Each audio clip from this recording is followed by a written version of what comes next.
Good day to everyone. It's a little late, so I shall make it short. This session has actually no title, but it does deal with Germans and others, mostly with others. And it's not working? Okay.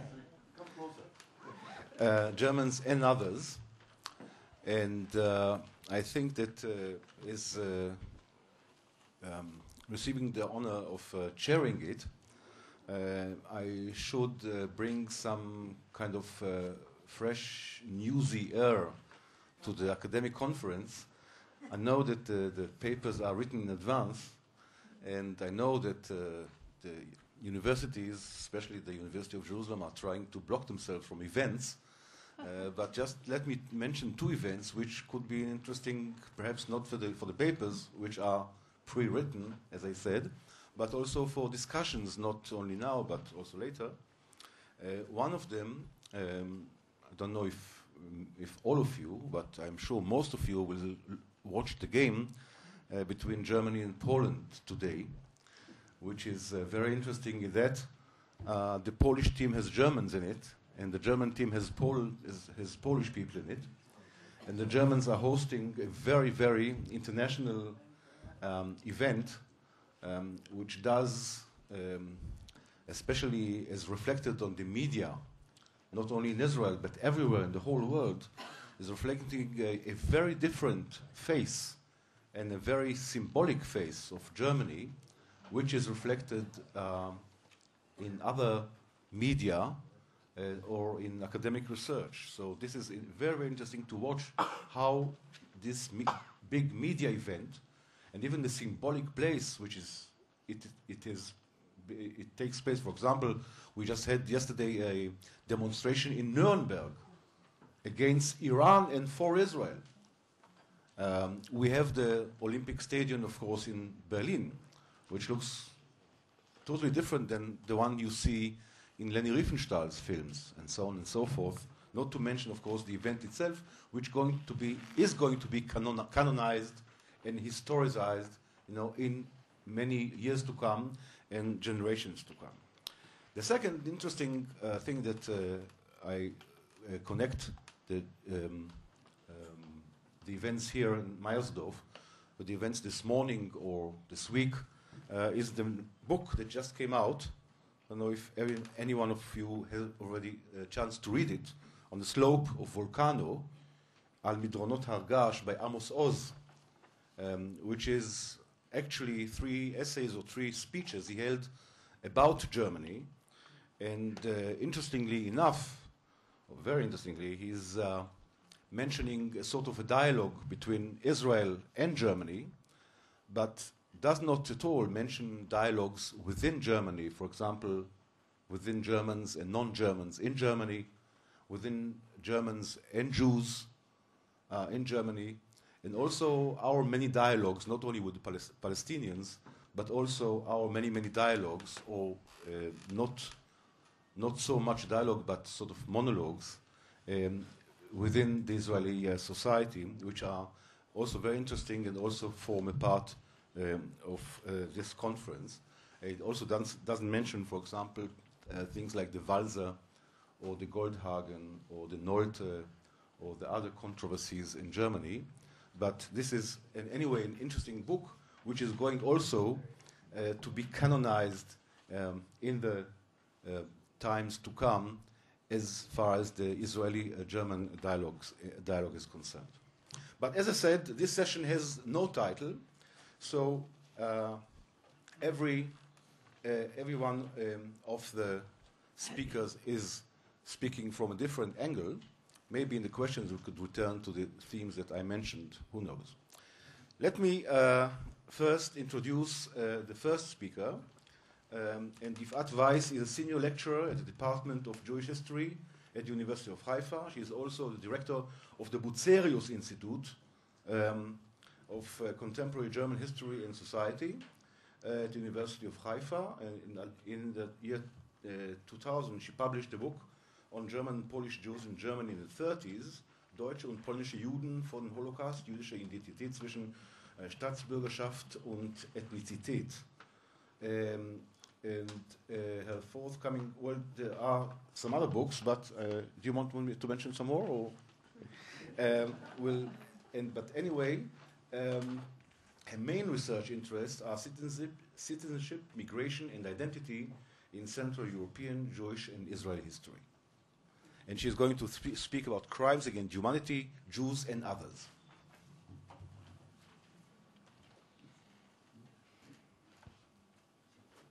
Okay, good day. Thank you, Dudu, and thank you for Robert for inviting me. And as Amos seems to take over the German Jewish territory, it started to be very crowded. So I'm not going to talk about Germany today, and I apologize. Not about those, and I didn't read the book yet. Sorry for that again. Okay. Seeking to sum up the 20th century from a historical point of view, Charles Meier recently pointed out the divergence between two different narratives representing two different interpretations of atrocity in the century that has just ended. On the one hand, there is the Western narrative centering on the Holocaust and or the Stalinist political murder and excesses, which are placed under the heading of totalitarian terror. And on the other hand, there is the extra-European narrative focusing on atrocities resulting from Western domination of the non-Euro-Atlantic world under the heading of imperialism and colonialism. Both narratives, Meier contends, have current relevance and are often, as he sees it, justifiably interwoven. The intermingling of the two narratives, the European and the non-European, is rooted in the proximity of the historical events themselves, the proximity between the end of World War II on the one hand and the beginning of the decolonization process on the other. The farther we get from the historical events, the easier it is to trace the various memory patterns and to distinguish the formulation of rival memories. Historian Dan Diener recently pointed out the creation of three different time icons symbolizing the end of World War II and imbuing the war and its end with conflicting meanings and interpretations, of which two are known and the third is latent. As you may know, Western Europe celebrates the victory over the Nazis on May 8, the date on which the capitulation agreement signed in Reims between the German High Command and the Allies entered into effect. It was ratified on May 9, to say nothing of the fact that the signature on the capitulation agreement was recreated in the presence of Marshal Zhukov in Karlhorst, East Berlin. The signing constituted a Soviet icon, and therefore it was customary in the countries of the former Eastern Bloc to celebrate the end of the World War II on May 9 rather than on May 8. However, the intensity of the third concealed icon was revealed and is possibly still being revealed significantly late and links the end of the war in Europe and the colonial space. Diener has added another memorial site to the well-known Reims and Karlhorst, Sétif in Algeria. This is not the place to recreate the chain of events in Sétif during those few weeks in May and June of 1945. Suffice is to say that riots that took place on the fringe of the demonstration marking the end of the war led to bloodshed, which later led to the absolute suppression of the local Muslim population by the French soldiers, assisted by Pierre Noir militias. The numbers of members of the local population who were killed ranged from 15,000 to 45,000. These events led to the formation of the Organisation Spéciale, the first armed independent group and the precursor of the FLN. I have begun my brief lecture with a reference to the different three variations of memory, the Western European, the Soviet, and the colonial, because they symbolize the opening moment of rival memories.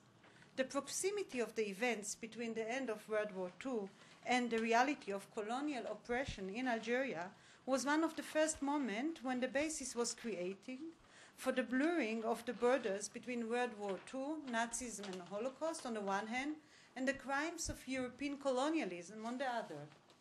Only from a distance of time and via a process of turning history into memory and, to be more precise, into memories, did the profound significance of this proximity and its blurring effect become apparent. That self-same non-history, that is the removal of the events from their context, is particularly salient in the discussion of human rights that developed on the basis and in the wake of World War II, Nazism and the Holocaust. In retrospect, one can indicate a process in which perceptions that were created in response to Nazism and the Holocaust under the recognition of the Nuremberg trials in the categories of crimes against humanity later penetrated the universal dialogue on human rights in its post-colonial context, while detaching them from their birthplace and sometimes reversing their meaning. By chance, or maybe not by chance at all, a significant portion of these developments began in France. We can hear the initial echoes of the phenomenological link between Nazism and colonialism as early as the mid-50s.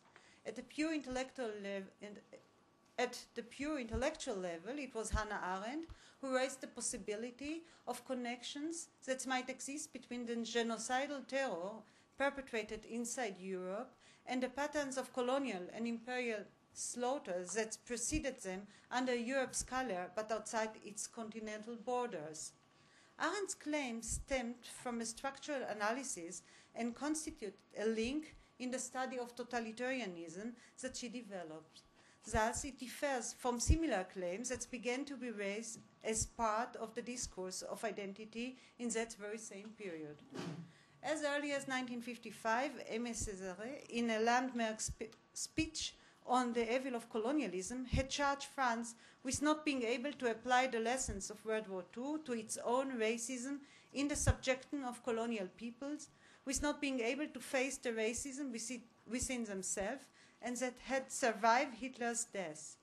The analogy between Hitlerian racism and colonialist racism was painful and provocative and remained a rallying cry for France's support in Algeria independence.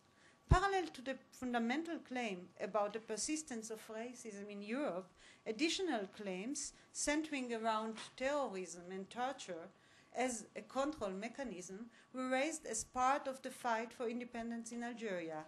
Henri Eleg, a member of the Algerian Communist Party who was tortured by the French generals, wrote a heartbreaking book about his own experience.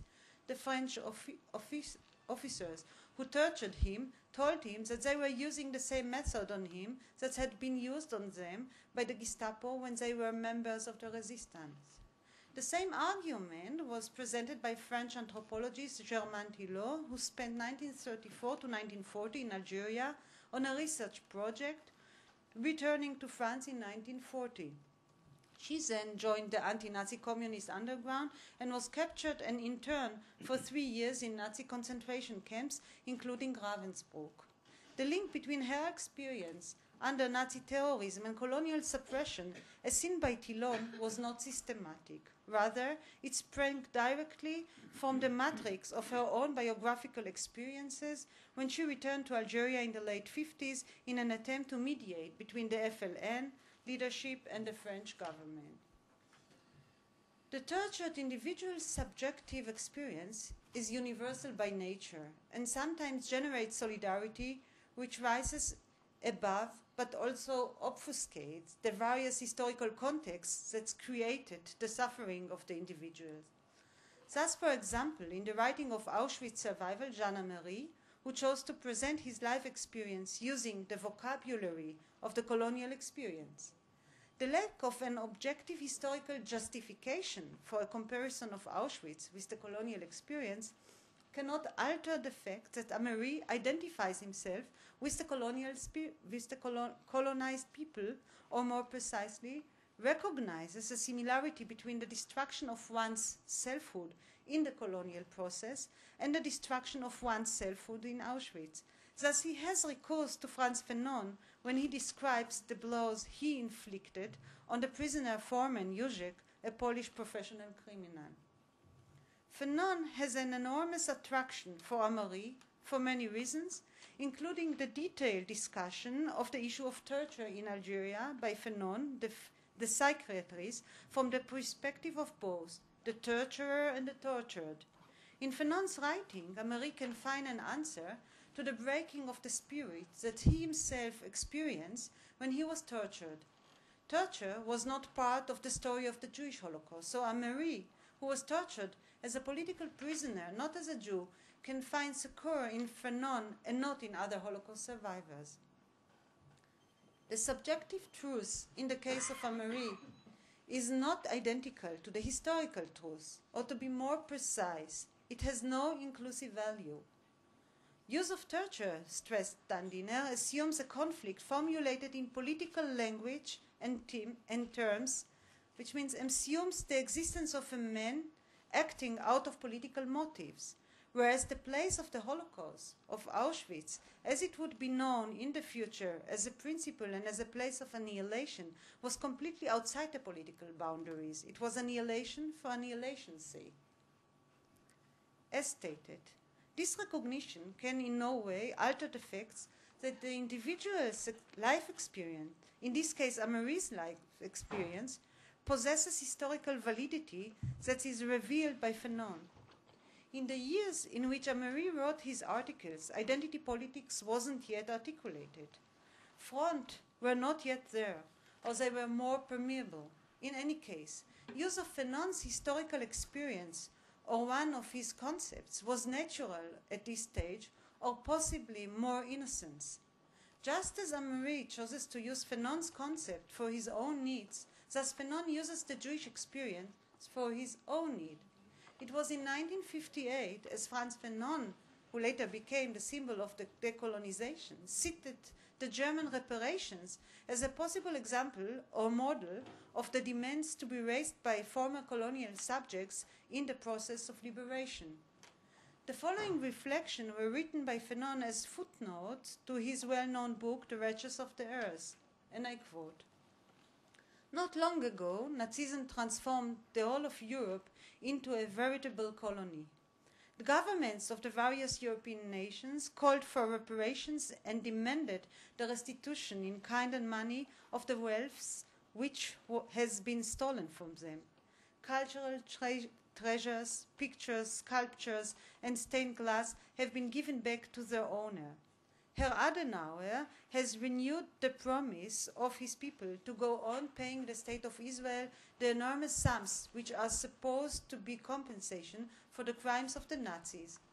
In the same way, it's still Fanon, in the same way, we may say that the imperialist states would make a great mistake and commit an unspeakable injustice if they content themselves with withdrawing from our soil the military cohorts and the administrative and managerial services whose function it was to discover the wealth of the country, to extract it, and to send it off to the mother countries. We are not blinded by the moral reparation of national countries, nor are we fed by it. The wealth of the imperial countries is our wealth too. So when we hear the head of the European state declare with his hand on his heart that he must come to the aid of the poor undeveloped people, we do not tremble with gratitude. Quite the contrary, we say to ourselves, it's just reparation which will be paid to us. End of quotation. The attitude between Jews and others, between the Jewish experience and that of others, as it reflected in Fanon's statement in this context, is not expressed as an attitude of competition. In this context, Fanon is one of the first to formulate paradigmatic meaning regarding the reparations as a form of compensation and a recognition that should be replicated in other contexts of historical wrongs. However, in this stage of affair, a negative Jewish chosenness that could constitute a paradigm for compensation has changed over the years. This is not the place to discuss the conditionary implications of the compensation process, since at a time when this process grants recognition to the victim and restores his status, it converts the sacred into the profane. The loss of sanctity as part of the compensation process was almost certainly one of the many elements that led to an erosion in the status of the victims in the years to come. The discussion of the status of limitations on the war crimes in Germany and France in the 60s undoubtedly contributed its part. The status of limitation on war crimes on the one hand, and the adoption of a charge of crimes against humanity by French law as a crime with no status of limitations, concurrently with the intensification of the colonial struggle, heightened the competitive relations among the victims. In Amarie's writing, one can see a precursor of the inconceivable possibilities of the suppression of one's person memory by that of another, and I'm quoting Fanon. But such murder of millions as this, carried out by a highly civilized people with organizational dependability and almost scientific precision, will be lumped with the bloody expulsion of the Armenians by the Turks or with the shameful acts of violence by the colonial French as a regrettable but in no way unique. Everything will be submerged in a general century of barbarism. We, the victims, will appear as a truly incorrigible, irreconcilable ones, as the anti-historical reactionaries, in the exact sense of the word, and in the end it will seem like a technical mishap that some of us still survived. End of quotation. The cynical height of the process indicated by Amery in the 60s could be seen in the trial of Klaus Barbie in Leon in the 80s. The Barbie trial actually assumed grotesque proportions at a time when attorney Jacques Vergès chose to use third-word rhetoric in order to protect his Nazi client, Klaus Barbie. The line of defense adopted by Vergès in the trial in the 80s actively realized the fears that were expressed by Amery in the 60s.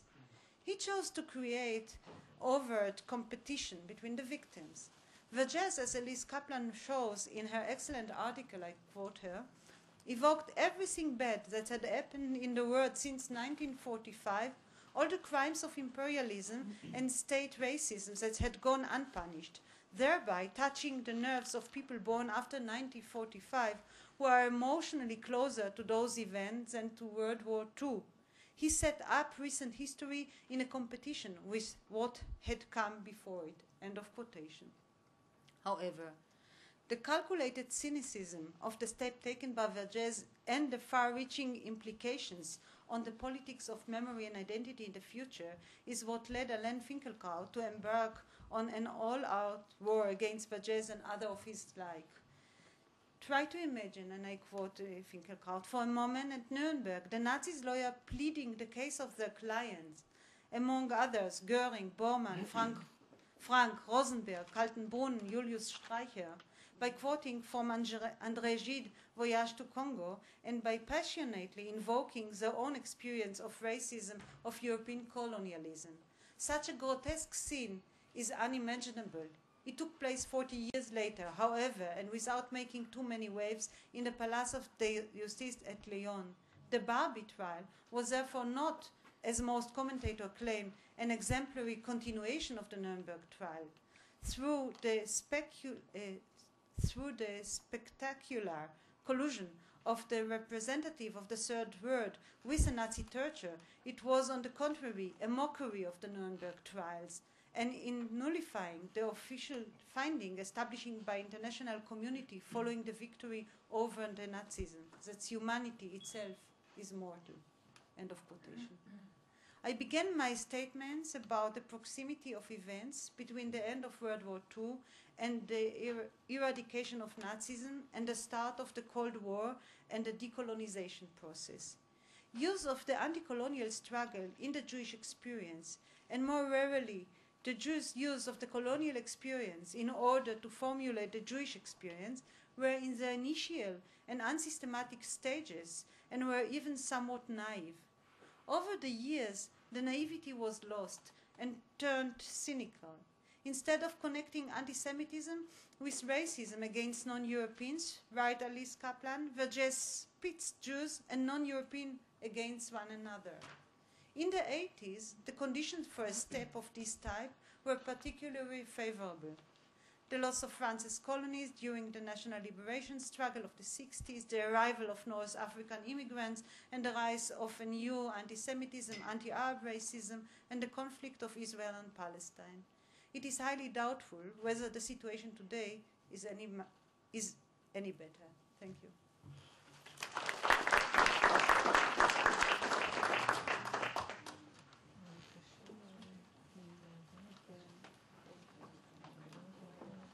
Thank you very much, Yifat.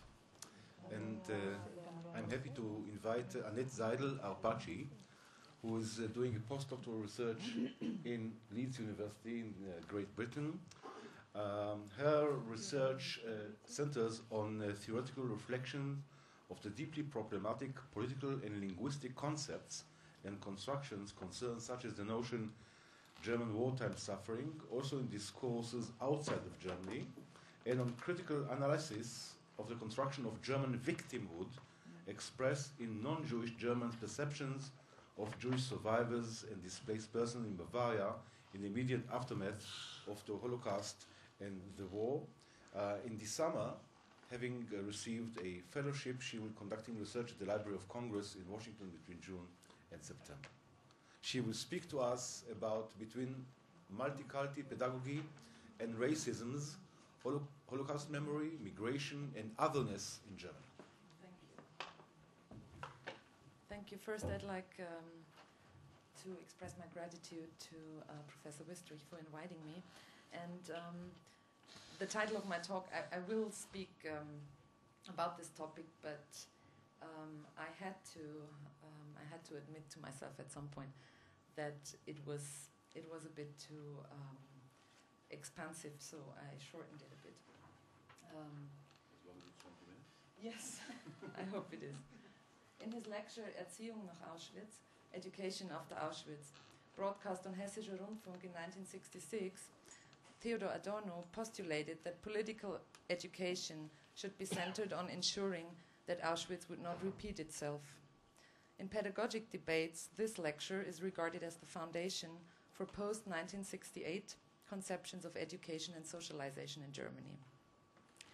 Adorno, who had himself remigrated to Germany in 1949, had obviously not considered that the so-called guest workers, or Gastarbeiter, arriving since the late 1950s, were coming to stay. The question is, if Adorno had anticipated this development, would his lecture have been written any differently? Or is it more likely that even then it would not have occurred to him, given his rejection of collective formations as oppressive, to think about education in ethnicized categories? In any case, although it is a recent development in Germany to speak at all about an immigration country, even more recent is the discourse about the possible relationship of post-war labor immigration to the memory of National Socialism and the Holocaust.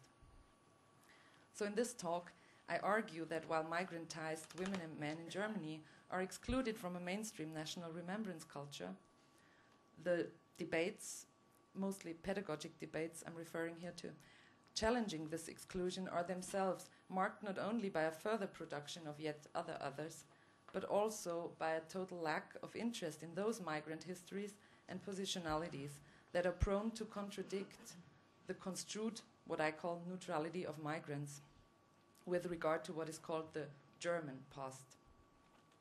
Accordingly, these debates remain firmly within the parameters of mainstream discourse, merely adding another participant, and here I come to the dialogue, adding another participant to the dialogue allegedly taking place between Germans and Jews. The presumed detachedness of migrants from the history of Nazi Germany and the commemoration of its victims is only ever questioned for the purpose of a Europeanizing and universalizing of the Holocaust. As such, current debates on remembrance and commemoration in Germany perpetuate exclusion insofar as the only identificatory positions vis-à-vis National Socialism and the Holocaust available to migrants, or rather descendants of migrants, are either appropriation, ignorance, or disinterest, or, obviously in case of young Jews, with Sinti and Roma usually ignored, their positioning as descendants of victims. At the same time, however, the charge of exclusion is, on the one hand, complicated by the impossibility of a common remembrance culture between descendants of the perpetrators and descendants of the victims. On the other hand, particularly in the case of those migrantized without a familial history of Nazi victimization, it seems indeed appropriate to ask, as the writer Safa Genojak did, who, after all, would want to belong to the collective of perpetrators and bystanders? The flip side to the pedagogic attempts on inclusion of migrantized youths into a German remembrance culture are the approaches from the other end of the multicultural spectrum. Quite a number of pedagogues, youth workers, come from the decidedly anti-Semitic, or as they would have it, anti-Zionist political and cultural tradition of the left. And this obviously has an enormous impact for the work with minoritized young people. However, while the pedagogic discourse is often either ignorant of anti-Semitism or even producing or reproducing anti-Semitic stereotypes, there's also a tendency to Muslimize young migrants, or again, rather descendants of migrants, and to shift the responsibility for current anti-Semitism increasingly only onto an outside of what I call German society. So the following discussion is therefore located between all these contradictions and tensions because it focuses on the possibility of empathy. Therefore, I will introduce Marion Hirsch's concept of a post-memory and some critical discussions evolving around it. Thereafter, I want to expand Hirsch's theoretical framework and shift it into a German context. I had planned to discuss, I have to say, with these theoretical frameworks in mind, to discuss assumptions about identifications of minoritized young people by means of close readings of programmatic texts for a pedagogy conference and also close readings of recent writings by scholars in this field that are, as was the conference, guided by the concern for a more inclusive German memory culture. I didn't have time to include that though. But all of these texts I'm referring to and approaches represent various aspects of the current pedagogic debate. First, migrantized people are viewed as Schlüsselkinder, as key figures for German remembrance culture. Second, there are within these discourses problematic conceptions of so-called borrowed memory or a post-ethnic or post-national memory which is ascribed to migrantized young people. And finally, there are problematic post-colonial approaches. There is, however, a common presumption in that all these approaches function on the basis of a construction of what I call migrant neutrality. A reading of debates in Germany through the lens of Hirsch's concept, I suggest, that is far outside the current German parameters, can therefore open up new perspectives. First of all, however, I should explain that my premise is that the presence of migrants in Germany is, as I would call it, a post-forced labor migrant presence, rather than, as many would like to have it, a post-colonial one. Because forced labor migration constituted the most recent experience with migrant labor before the request for Gastarbeiter in West Germany and the strongly segregated Vertragsarbeiter in East Germany. Moreover, after unification and still today, the process of German renationalization has been increasingly enacted through exclusionary violence. Thus, Kimiko Suda and Erdal Kainar write in an essay about the history of migrant self-organization in Germany, and I quote, "The experience of collective labeling, deprivation of rights, expulsion and annihilation of people who were defined as un-German during the Third Reich has structured the behavior of Germans towards minoritized people."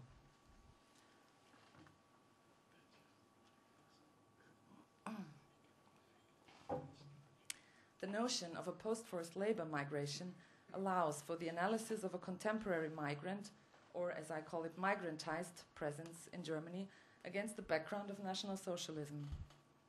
I use this notion in order to counter the assumed neutrality. As Ulrich Herbert notes, and I quote, "As far as the deployment of so-called Fremdarbeiter during World War II is concerned, there is not now, nor has there ever been, any feeling of guilt in Germany, any widespread perception that there was some sort of injustice and crime perpetrated here. In the following, therefore, I attempt to theorize these migrant histories and memories in relation to the memory of National Socialism and the Holocaust on the basis of a critical reading or relating to the concept of post-memory. In her essay Marked by Memory, Marion Hirsch notes that she developed the concept post-memory out of the search for a term that would convey the temporal and qualitative difference of second-generation memory from Holocaust survivor memory. Here she distinguishes post-memory from what the writer Toni Morrison had termed re-memory. If re-memory, I quote, is a memory that, communicated through bodily symptoms, becomes a form of repetition and reenactment, post-memory, on the other hand, works through indirection and multiple mediation. Hirsch describes post-memory as being defined through an identification with the victim or witness of trauma, modulated by an admission of an unbridgeable distance separating the participant from the one born after. She subsequently creates a link to Geoffrey Hartman's term witnesses by adoption, which she praises precisely for an acknowledged break in biological transmission. In fact, Marion Hirsch, despite her definition of post-memory as describing, quote, the familial inheritance and transmission of cultural trauma, expresses her belief that, quote, this form of remembrance needs not be restricted to the family, or even a group that shares an ethnic or national identity marking. Through particular forms of identification, adoption, and projection, it can be more broadly available. If post-memory's connection to its object or source is mediated not through recollection but through an imaginative investment and creation, as Hirsch writes, and if this form of memory characterizes the experience of those who grew up dominated by narratives that preceded their birth, then, and I think this is both the concept's strength as well as its weakness, it is transferable into any context of collective and cultural trauma. What I'm interested in here is what such a domination by narratives that preceded their birth could mean for descendants of migrants in post-Holocaust and now unified Germany. However, I want to emphasize that there can be only a fine line between appropriation of memory and thereby erasure of the differences between living through an event and non-witnessing, and a non-appropriative remembrance. According to Hirsch, it would be, and I quote, a question of adopting the traumatic experiences and thus also the memories of others as experiences one might oneself have had, and thus of inscribing them into one's own life story.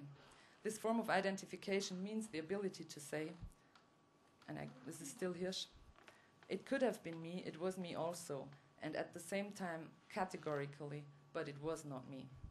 Thus, post-memory is a concept that emphasizes choice, just as witnessing by adoption suggests a deliberate, effective engagement with the Holocaust, as Pascal Bose notes. Karin Ball points to Hirsch's emphasizing of social and potentially ethical dimensions in her discussion of this concept. And she reads the inscription of traumatic experiences, memories, into one's own life story as the condition for a link postulated by Hirsch between the belatedness of trauma as an after effect of the wounding event and the potentially ethical role of post-memory, which involves a work of formulation and attempted repair. At the same time, I would say Hirsch, but it was not me, responds to Dominique Lacapra's critique of a full identification with the victim. Such identification would indeed allow the individual to act out trauma vicariously in the self as a kind of surrogate victim. Indeed, as Bose notes, if one's own relating to the notion of post-memory, one's positioning and investment is not questioned, there is a risk of post-memory becoming a vague catch-all term used by academics through which to articulate a broader cultural awareness of and emotional connection to the events of the Holocaust. She thus argues that there is a great need to investigate and theorize further the lines of relation and identification. In order to mark the distinction I'm making to Hirsch's post-memory through my extension and shifting of the concept here, I will use the term, and I'm aware and increasingly aware that this is a very loaded term, I will use the term parallel memory. This term draws on Hirsch's notion of a relating to the experiences of those who lived through traumatic events and of a being strongly influenced by events which occurred before one's birth. So parallel memory is an extension of post-memory in that I relate it also to those who are not directly connected through biological family relation to victims of Nazi Germany. Here, ethnic frameworks can be one decisive factor for a receptiveness to the mediated memory of the traumatic event. The transmission of cultural trauma is tied to what Hirsch calls an imaginative investment. The confrontation with the mediated trauma of the other has an impact on the perception of self and of an own position or place. This perception can generate a deliberate confrontation with and an adoption of trauma. In regard to identification of migrants or descendants of migrants with the victims of Nazi Germany, this means that this history and its mediated memory may result in a growing awareness of one's own ethnicized and precarious place, or vice versa. Thus, I would argue that in Germany, exclusionary violence against otherness always potentially resonates against the background of the Holocaust. Therefore, this can lead to an empathy with the victims and possibly to a conscious positioning as expressed in Hirsch's words, "It could have been me, but it was not me." Memories of descendants of labor migrants in Germany are usually perceived as being connected to the geographical and cultural space their parents and grandparents or grand-grandparents came from, or to an image of that space and of a past time linked to those places. However, this time-place as a past outside is never being related to the history of National Socialism in one way or another. Here it is precisely an extension of Hirsch's concept that enables a theorization of the additional layer of non-natives in Germany. Precisely because of the Holocaust, there is a void in the histories of, to borrow from Zygmunt Bauman, the stranger within. Most post-war labor migrants did certainly not anticipate that they would become the strangers that stay. Yet this is the position their descendants find themselves in. If we consider the effects of contemporary discriminating attitudes already expressed in language, we have to consider their reverberations with the past in Germany. Judith Butler, for instance, talks about the disorientation inflicted on a subject due to injurious speech. According to Butler, the other is being put in her or his place through violent language, but such a place, as she says, may be no place. Transferring Butler's comments into the German context means that there is always a reminder of a non-place for those who are seen as strangers and are addressed accordingly. Thus, injurious speech carries with it not only the denial of identity, of place, but in the context of Germany, I would argue, it resonates with the potential denial of existence that is of any place. Occasionally, this parallel memory, as I've termed it, is the visible and audible subtext of political and cultural forms of expression of the minoritized, such as in public events, performances, short films, and writings. I could give you a variety of examples. This is not to say that there cannot be a similar form of memory for members of the majority. But most often, I would argue there will be very different forms of negotiation and empathic investments at stake regarding familial involvement in and responsibility for National Socialism and the Holocaust, but also in terms of the present. This form of memory can be defined by its distance from the cultural memory of the majority, and the minoritized potentially adopt a parallel memory out of their sense of a precarious place in the present. This potential, and I emphasize the potential, memory, parallel memory, with its retrospective positioning on the side of the victims, results from the mediated memory of the traumatic event and is further linked to the responses towards others by descendants of the perpetrators in the present. So in general, it is taken, in the German discourse, it is taken to be inconceivable that young non-Jewish people with a family background of migration could have any interest or any relation to the history of National Socialism and the Holocaust. Another question would be if in pedagogic discourses, pedagogues realize that these young people's interest in this history may not necessarily result in the same way as identity constituting as for Germans. What I think is most striking, however, is the continuing ignorance of the fact that many labor migrants came to West Germany from countries like Greece, Yugoslavia, Italy, and some may have familial memories of German atrocities committed against civilians and partisans alike.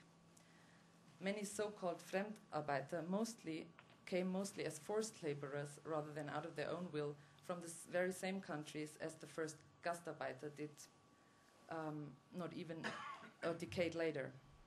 One example negotiating these generally overlooked complexities is, for instance, the film Passing Drama by Angela Melitopoulos. The filmmaker traces the history of her own family, from the deportation as part of the Greek minority from Turkey, her father's stay as a Fremdarbeiter in Vienna, his imprisonment in an SS re-education camp, to his later migration as a Gastarbeiter to West Germany.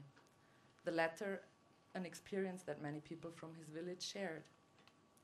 The non-recognition of such links, which are only present as hauntingly split and fragmented memories, results from the desire to forget the Nazi crimes. Do I still have a minute? The attempt to consciously represent post-war labor migration and the different minority communities as neutral in relation to Nazi Germany serves manifold purposes for a narration of the past as well as for the present.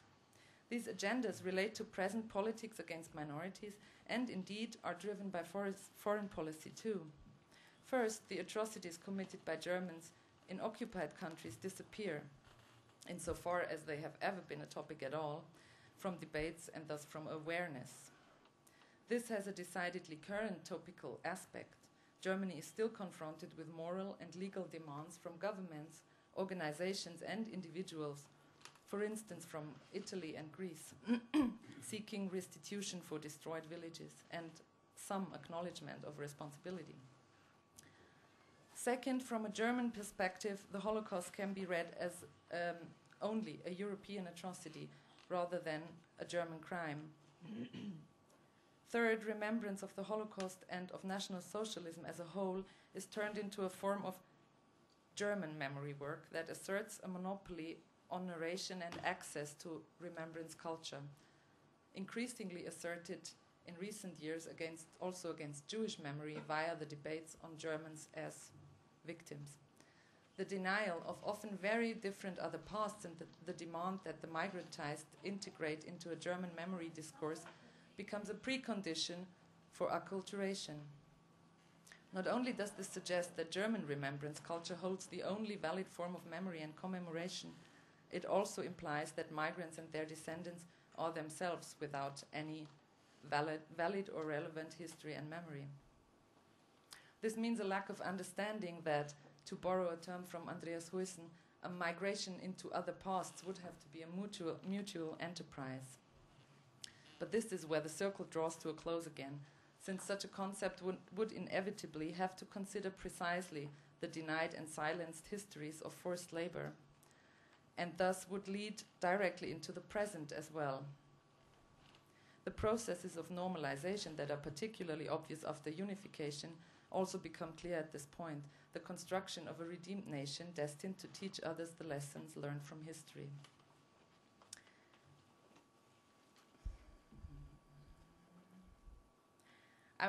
I'll conclude now with I'd like to add some remarks which link the potential for post-memory with my initial question as to whether Adorno would have postulated anything other than what he did about education after Auschwitz had he anticipated the large numbers of descendants of post-war labor migrants in Germany. I think we have to assume that he certainly would not have supported any communitarian and ethnicizing approach to education. I suggest that we have to critically rethink the notion that migration as such is essentially interwoven with what is called the new anti-Semitism. I do not want to put forward here a claim to any privileged access to some truth, however, available to the however disadvantaged subject. In any case, in Germany there do exist, however marginal, a few publicly visible migrants that speak out against anti-Semitism in the German mainstream, but also in migrant communities. I'm thinking here of political representatives, very few, artists, academics, and journalists. There are also migrant initiatives against anti-Semitism, and this links up with what I said about Adorno, which do, however, not define themselves in any religious or cultural categories. These voices are unfortunately not heard widely because of the dominant mainstream, but also because they are still by far too few. Thank you.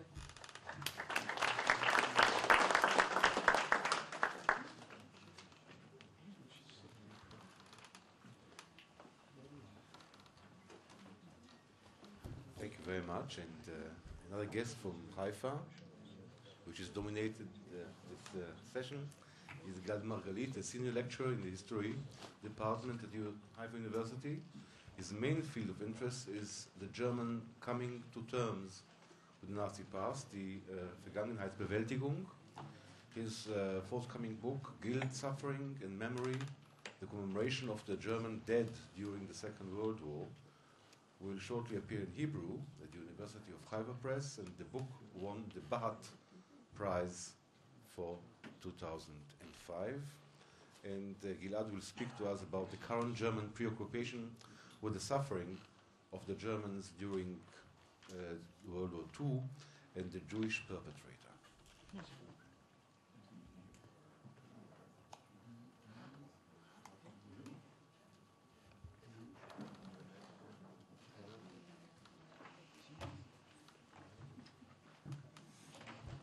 Thank you very much for the kind words.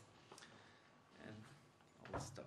In the late 90s, the political culture of United Germany experienced a return of a discourse that had been very common in the young Federal Republic during the 50s. I may say in the mainstream of the Federal Republic during the 50s. It dealt with the suffering of the German population in the Second World War and its aftermath. The term German suffering, in German Deutsches Leiden, pertains to the implication of the air raids of the Allies on German cities, the flight and expulsion of millions of Germans from Eastern Europe, and the treatment of German citizens and POWs by the Allies, especially by the Russians. It accuses the victorious Allies for their allegedly criminal conduct of the war.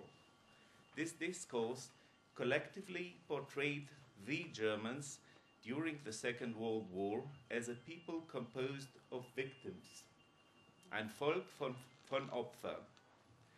There is a clear tendency in the narratives of this discourse to portray the suffering of the Germans during the World War II and its aftermath in terms of the Jewish Holocaust.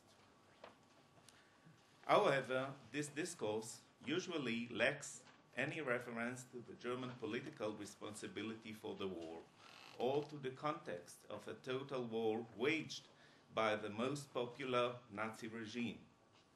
This discourse reflects a revisionist attempt to reconstruct the German past and the national identity.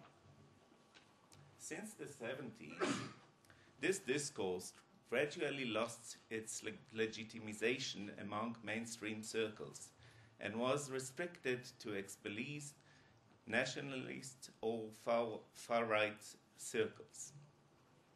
The leading narratives of this discourse today are also revealing a certain affinity to the Nazi master narrative. Germany had fallen unwillingly victim to a treacherous and malevolent enemies headed by an international Jewish conspiracy that wished to annihilate the peace-loving German people. Hitler's aggressive and expansionist war was portrayed as defensive act of survival. Most Germans who currently take part in this discourse are surely not aware of this affinity. Many of them, following the official federal German remembrance tradition, founded in 1952 in the framework of the Volkstrauertag, what we may call the popular mourning day, which commemorate the German Jewish victims of the Holocaust together with the German fallen soldiers of Wehrmacht and SS alike and the civilian victims of war. As all of these categories as victims of war and dictatorship. The Germans who take part in this discourse also integrate these antagonistic narratives of identification with human suffering into one saga of human misery in a turbulent age. In my paper, I shall concentrate on only one example of anti-Semitic component in the portrayal of, in mainstream forums, of German suffering during the flight and expulsion. This example is very blatant. However, this is the most problematic phase of this current discourse on German suffering, which is currently taking place in Germany.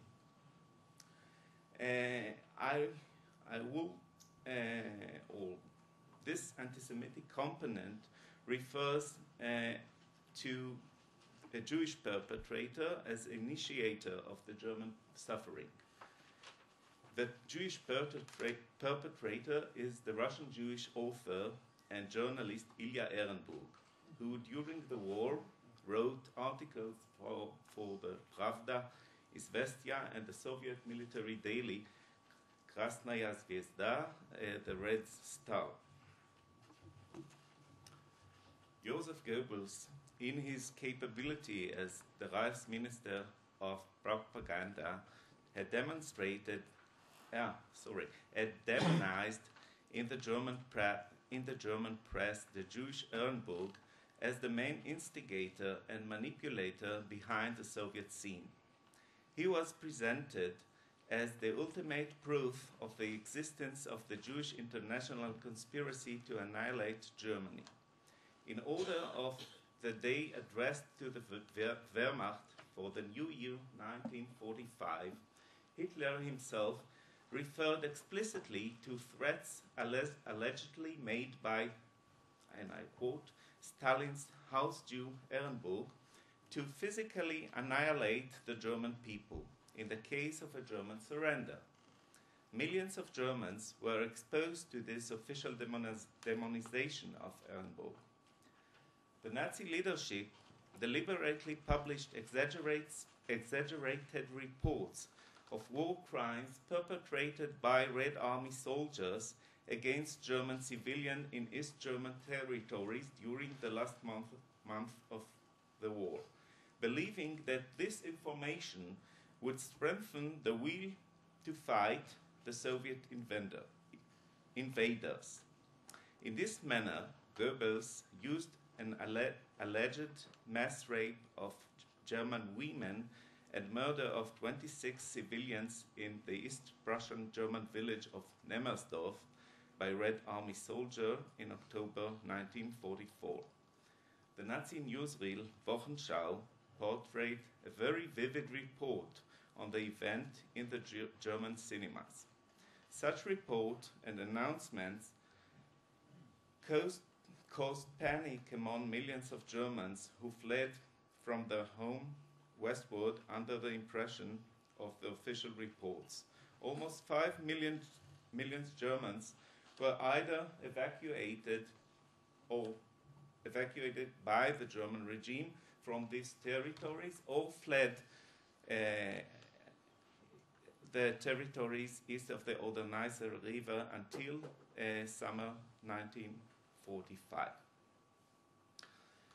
During the early 50s in the Federal Republic, Theodor Oberländer, the Minister of the Refugees and Expellees, as later discovered himself a Nazi perpetrator, initiated a grand project of oral history about the expulsion of the Germans from Eastern and Southeastern Europe. This project was aimed to serve the German territorial and material claims against its Eastern European neighboring countries within the framework of a future peace agreement. The historian Theodor Schieder, who directed this project, was an ardent Nazi. In 1940, he recommended the Nazi authorities to get rid of the Polish Jewry. Now, in the early 50s, Schieder lamented the suffering of the Germans, the suffering and the crime inflicted on the Germans by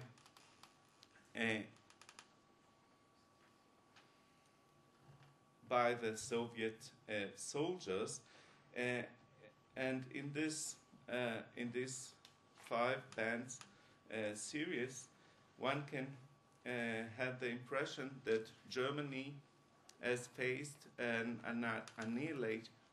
annihilation war similar to what the Nazis did in the Soviet Union.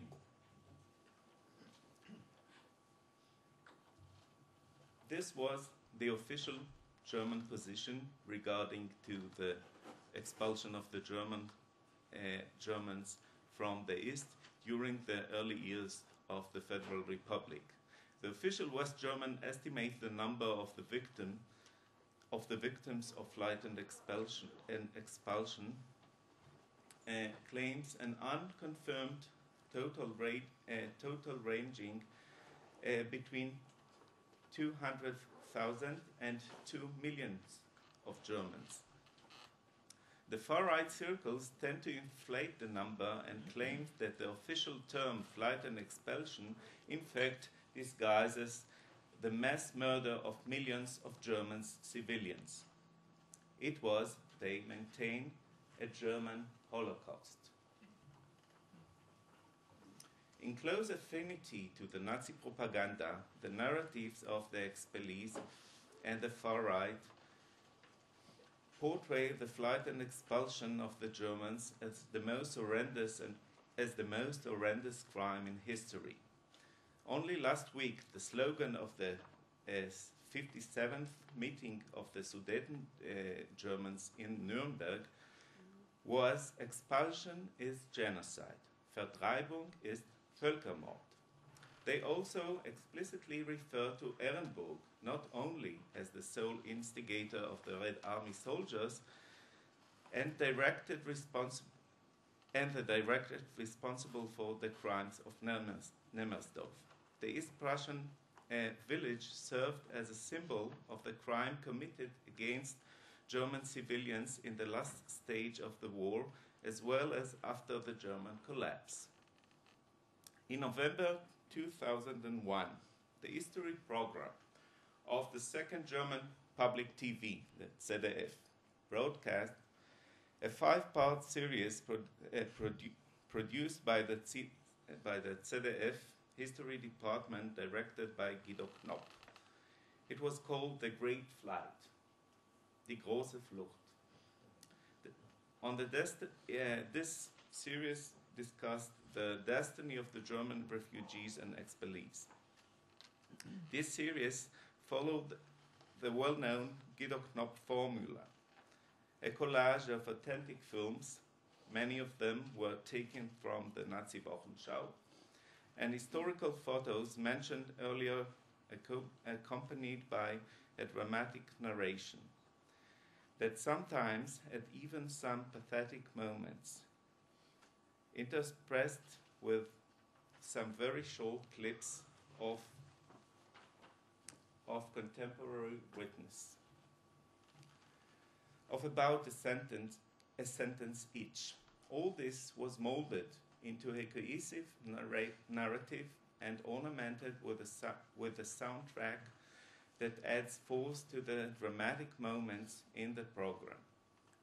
Knopp's history program enjoy a very high rating among the public.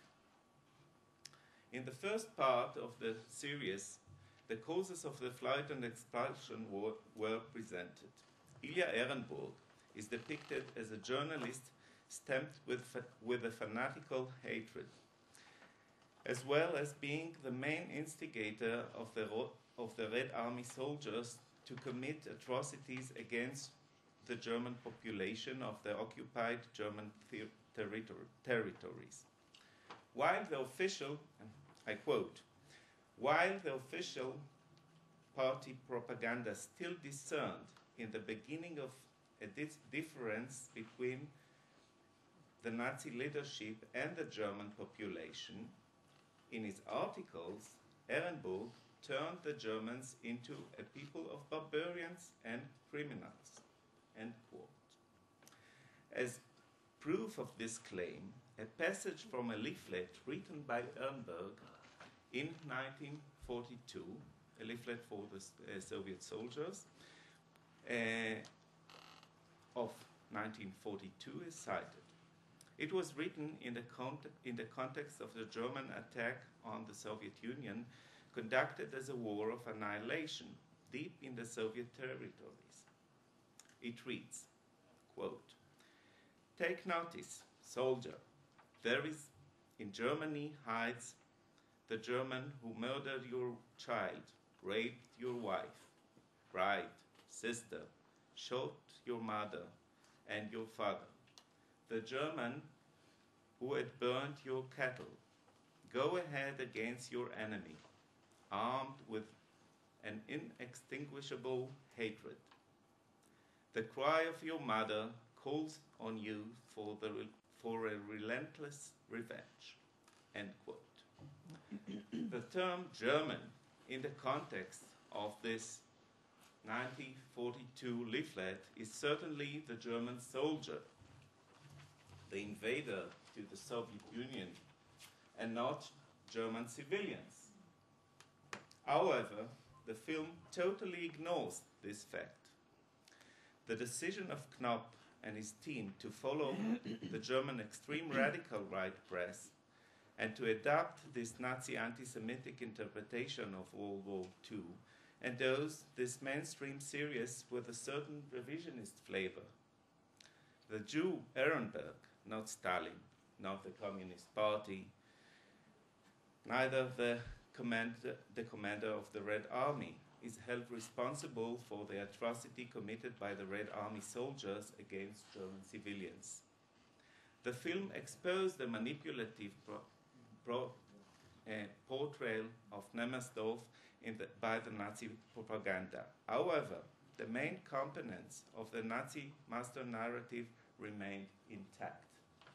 Jewish instigator Ehrenburg incited an armed Asiatic mob, the Red Army soldiers, and the direct result was immense German suffering.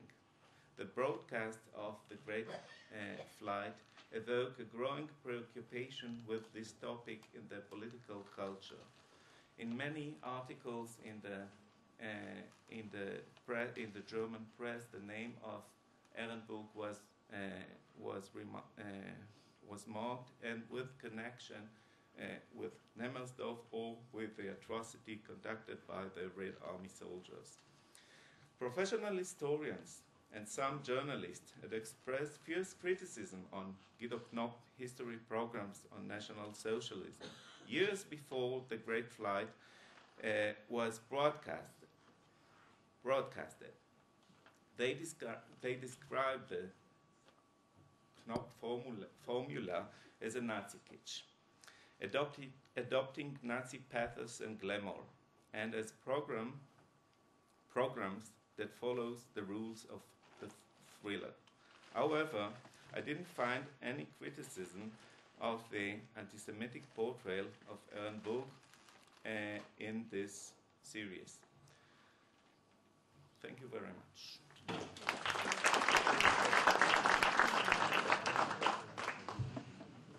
Thank you very much. And I will just open the session for questions, remarks. Please use the microphones here, and please identify yourself.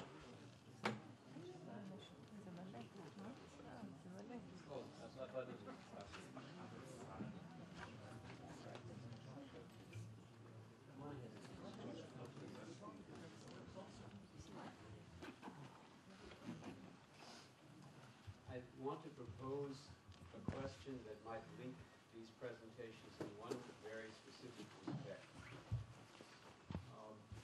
Gilad Margalit has given us a nice report about one aspect of contemporary German political culture.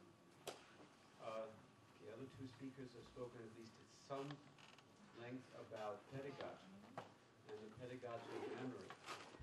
Now, they didn't actually talk about the topic I want to address, but I think it's one way of linking the two issues nonetheless. It could be argued that the New Left pedagogy that Adorno is alleged to have begun in 1966 was perhaps morally and politically justified pedagogy, but as pedagogy, quite problematic. Why do I say that? Because one of the soundest principles of all teaching is that you pick up the people where they are at. And the idea of imagining that you can teach people what they should remember without acknowledging what they do remember is simply a mistake. Yes?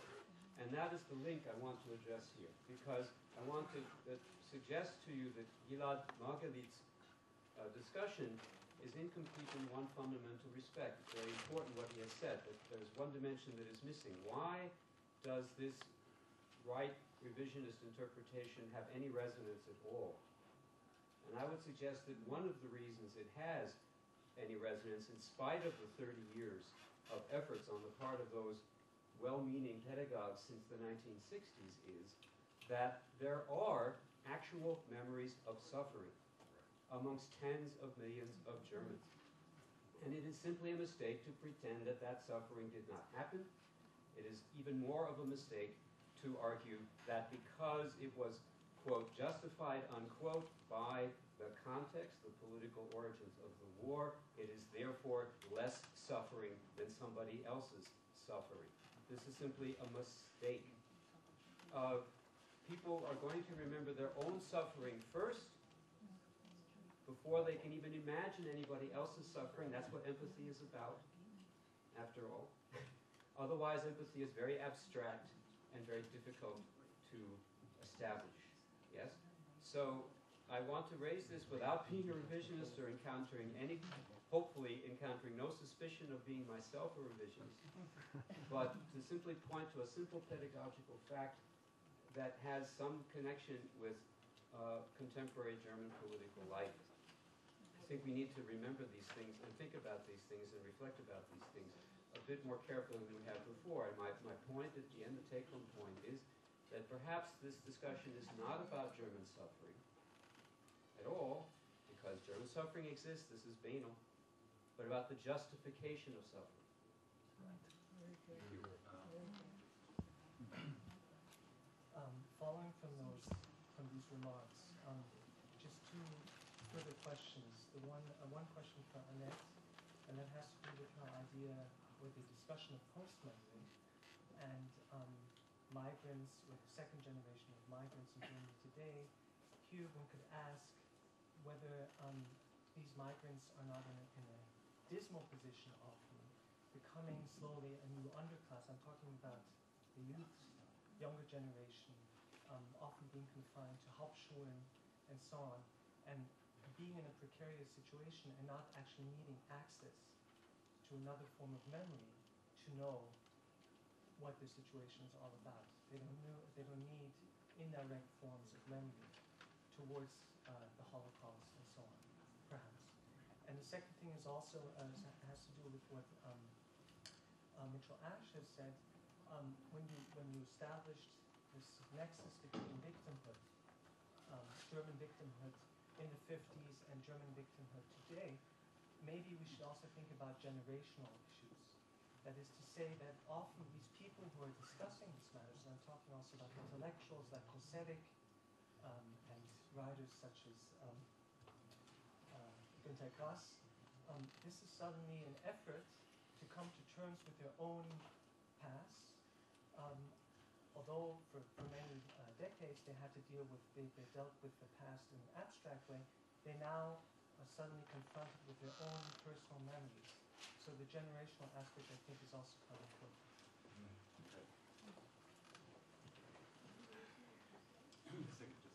I'll be extremely brief, but I just want to strengthen a point already made. Even though we may be Israelis, Jews, and whatever we want, let's talk concrete. It's not the right. Günter Grass does not belong to the right. He will never belong to the right. And he raised the same question. People do have the right to their own memory.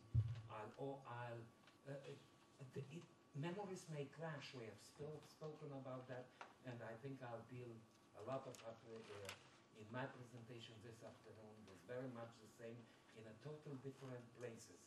But if we are to be capable to talk to each other, whether under multiculturalism or whatever not, let's not deny anybody his or her right to memory. Thank you.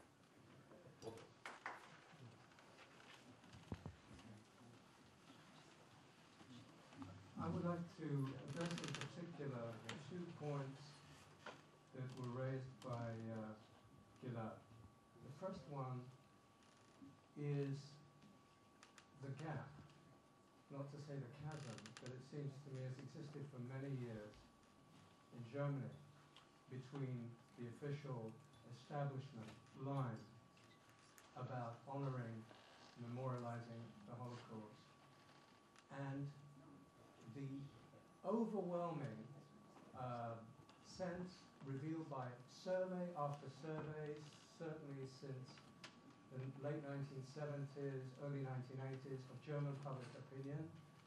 Schluss mit dem Vergangenheit. Strich, put an end once and for all to dealing with the suffering of Jews, with what happened during World War II, as against the Bewältigung der Vergangenheit, the overcoming of the past, that was almost a semi-official ideology in Germany. Now, what seems to me to be new about the recent years is that a part of the media, this is how I understand you to be the direction in which you're going, but it's not quite clear to me, a part of the media, of the intellectuals, since the reunification of Germany, had in fact been moving more towards a popular way that was completely unacceptable in the past, for different reasons. Their motives are entirely different. And part of it is the repression, as was referred to before, the real repression of what Germans went through. But the issue here at this conference is still anti-Semitism. And the question that you raised regarding Ilya Ehrenberg makes this absolutely clear, that the motif here to find in the person of Ilya Ehrenberg the prime culprit. This is a position I remember when I first began 30 years ago to follow these issues.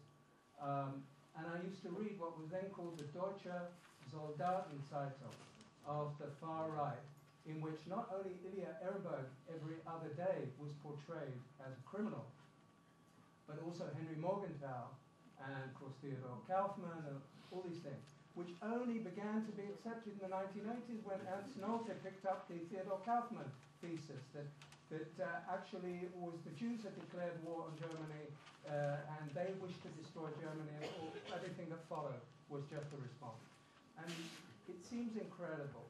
The question here, the second point here is, how come after the fall of communism, after USSR no longer exists, this obsessive preoccupation with Ilya Ehrenberg, much more so than Henry Morgenthau, by the way, when the United States is the sole superpower, when there are issues vis-a-vis Germany and the USA and American Jewry, the focus is more on Ehrenberg.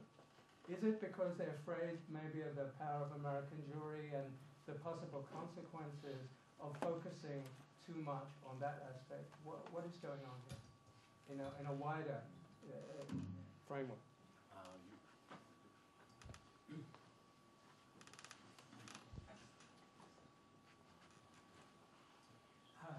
Reuven Niegman. I'd like to have the speakers maybe comment on these here. I believe that there has to be a proper context about suffering or the degree of suffering. The youth and the young generation in Germany today, they have to understand where it all came from. They have to understand that anti-Semitism is not just something to understand because the poor Jews. You have to understand that anti-Semitism throughout history has been a tool or a smokescreen through which the local populations have suffered, and the rulers have been able to do their dirty tricks by this type of smokescreen. I think it would be helpful to have more types of exchange programs. Some exist, but I think it should be strengthened. I think that in Germany, they should adopt the memory of families from their villages and towns and cities who perished, and understand the depth of the suffering. There's a difference again if somebody was somebody's father or grandfather was a prisoner of war in the Soviet Union and suffered, and meeting a family whose entire, all relatives, hundreds of relatives perished. As I say, it's a proper perspective, and again, they have to understand the history in order for them to be saved, or to be pure, or to be a normal people. There has to be more emphasis, as Robert said, on history in a proper perspective. Thank you. Thank you. Word of hour, and I think this is the last one because the people around me are very hungry. Yeah. It's a basic mistake to prevent people from eating. So you are doing it now. Yeah, exactly. You see, there is something very basic here, I think. There is the anti-Semitic argument that the Jews present their suffering as being in a way of a higher degree or a lower degree than anyone else's. And I think the truth of the matter is, and Raoul Hilberg coined that very famous phrase, we are in the truth business, that there is no gradation of suffering. That anyone and any group undergoing the trauma of mass violence, genocidal violence or genocide is suffering exactly the same. The Jews did not suffer more than anyone else. They did not suffer less than anyone else. There is no difference. This is something that Stephen Katz put forward in his otherwise very controversial Holocaust in Historical Context book, first volume, second volume is going to appear soon. And I think we have to, when we fight anti-Semitism, we have to make clear we don't regard the Holocaust as being worse than another genocide. Different maybe, but not worse. It's exactly the same as a genocide currently happening in Darfur, or 12 years ago in Rwanda, or whatever in Cambodia and in other places, throughout history. I think that's a very crucial point. And the other crucial point is when Gilad Margalit spoke, you know, in a way, Ehrenburg was right. I'm sorry. The vast majority of the German people by 1942 were, as one of the few things that Daniel Goldhagen got right, is that they were the natural repository for the possibility of recruiting willing executioners. And the vast majority of Germans identified with that. And when the Soviet partisans and soldiers, but especially the partisans, fought the Germans, it is perfectly true, absolutely true. They killed innocent Germans as well in the forests. Soldiers who had done nothing else but follow orders and never murdered anyone. Every German soldier that they could get hold of was killed. And were they right? Let me end with a story. One of my stories. His name is Moshe Schnitzer. He's still alive. And he was in a shtetl somewhere, and he was a partisan. And then, when the liberation came, he joined the Soviet army, the Red Army, like most young men who were in the partisans. And he was in a unit, in a frontline unit, and they captured a German soldier. And the German soldier was brought before the Soviet major. And the major said, didn't know any German, he asked Moshe Schnitzer to translate. And the man said, look, here are my documents. I was in the Etappe, you know, not on the front lines even. And what I was doing, I was writing papers. I did nothing. And I've got a family and kids and so on. And Moshe Schnitzer went to the major and said, send him to a prisoner of war camp. And the major said, are you a Jew? Don't you remember what they did to you and to your family? Didn't you lose all your family as you told me? You are trying to save a German? He took out a revolver and shot the German soldier dead. And Moshe Schnitzer, who later became Shalom Yoran, a high officer in the Israeli Air Force, then went to America and is now a multimillionaire in Long Island, New York, is living with that trauma to this day. I could have saved this soldier because I think he was innocent. And I didn't manage because of the context in which I was working. Thank you. So who would like to start? No.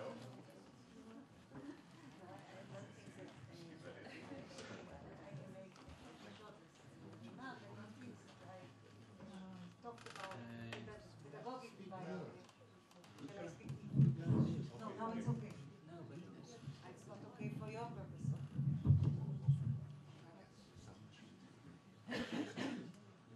No, I wasn't asked directly insofar I can make a very short comment.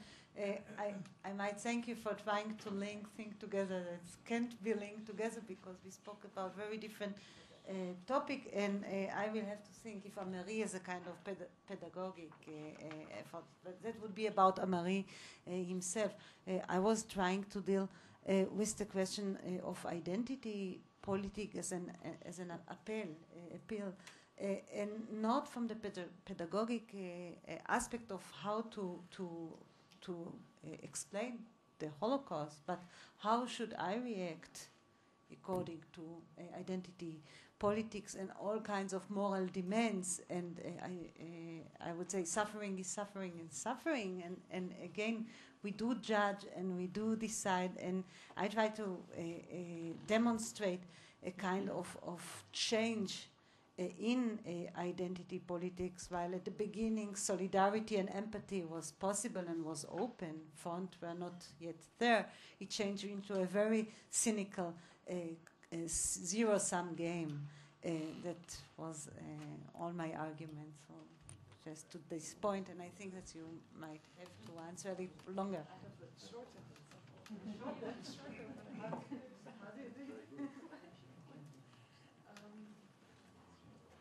I would like to say to this question of pedagogy and memory. First of all, I'll start with the point of the indirect forms of memory, which Anthony Caudas raised. I was not sure what you mean by indirect forms of memory, but probably a sort of inauthentic. Do I understand that right? Sort of inauthentic memory, because that I would find that not okay. You propose that certain immigrant groups, individuals.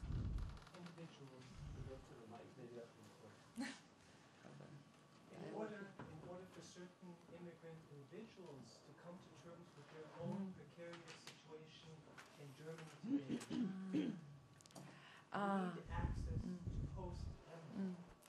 Okay. What I suggested is that these individuals often do not need access to any form of post-memory because they're quite intelligent enough to realize what situation they're in, namely that many of them are becoming members of the new underclass. I thank you for clarifying. Now I understand perfectly, and I think then I haven't expressed this very well enough, because this was not what I was wanting to say, actually, because this precarious place I was talking about, and this is not about that. I didn't mean to suggest that people go out and search for some access to a memory of the Holocaust. This is not at all what I meant. I meant the link in a way that they cannot escape the being confronted with this anyway. Also, and that was what I was talking about. So that in this kind of attitudes towards people, there are verbally, or there are expressions which have direct, you probably know that, which have direct relation and are connoted with vocabulary connoting the Holocaust. So that was what I meant, which is okay.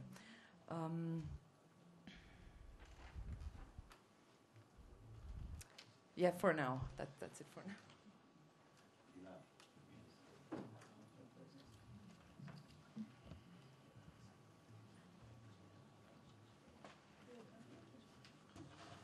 Well, first, regarding to the notion of human suffering, I'm not deny any human suffering, and even not the German suffering. The question here is not the acceptance or the acknowledgement of the German suffering. That what is here at stake is a new old concept that wish to depict the Germans collectively as a nation of victims.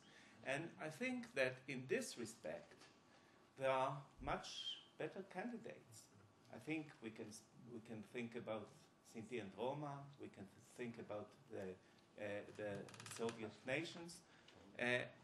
If we want to think about the Second World War, I don't think that the Germans collectively, I'm not pertaining now to a certain or to a private suffering of certain people, but collectively to see this story as a saga of German suffering that inflicted by malevolent allies and avenging Jews, it's a very distorted version of the what happened in the Second World War. This has nothing to do with accepting that the Germans were suffered. No doubt about it. But the question is, why did they suffer? My question was about why that discourse has any resonance. Yeah. So the point I'm not is challenging. that to explain the resonance, you need to include this dimension. I'm not challenging that there is a memory of German suffering, and I'm not challenging the fact that Germans really suffered during the war. So I'm just But talking about including it in your analysis. okay. Now, regarding the remark of Anthony about the generational aspect, no doubt about it. Harald Welzer wrote a very intriguing article about the biographical romance of the 68 generation, such as Ulla Hahn or Bernhard Schlink.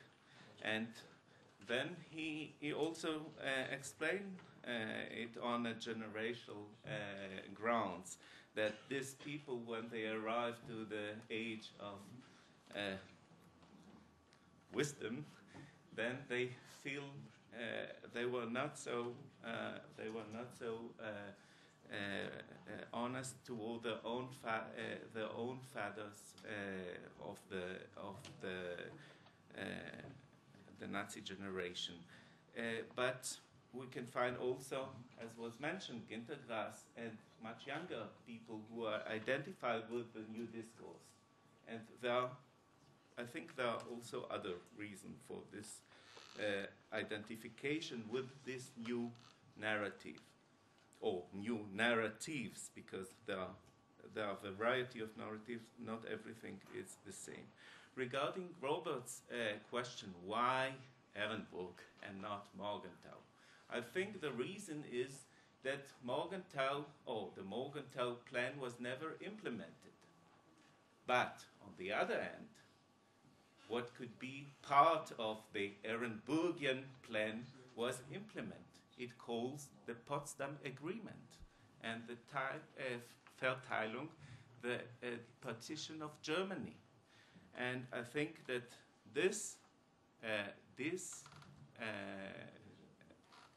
the Potsdam Agreement has enormous relevancy, especially in the far right, among the expellees, and also in certain rightist groups.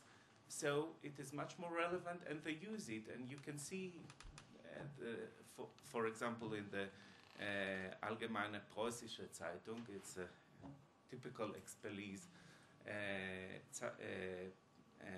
newspaper. You can find every couple of weeks something about Ehrenburg, and with this connection of Nemmersdorf. Because what they wish to say that the Potsdam Agreement are a criminal agreement, and they would like to crack the legitimacy of this agreement. Morgenthau is now more relevant today because it was never implemented. Germany was never partitioned. It was never implemented. Okay, and there was another point. Okay, this. Thank you. Thank you, Gilad.